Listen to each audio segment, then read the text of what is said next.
This Crockpot Mulled Cider is a great drink to serve at a party or just for the family to enjoy on a normal day. Learn how to make it with this video, brought to you by recipes.net. In a crockpot, pour the apple cider, then add the brown sugar. Stir to combine. Add in the allspice, cinnamon sticks, cloves, and nutmeg. Stir once more to combine. Then, add the halved orange, cover, and heat over low for 3 hours.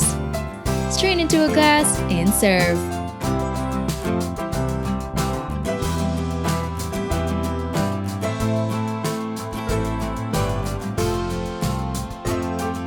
Don't forget to hit like, subscribe, and turn on that notification bell to catch more easy and tasty dishes to try at home.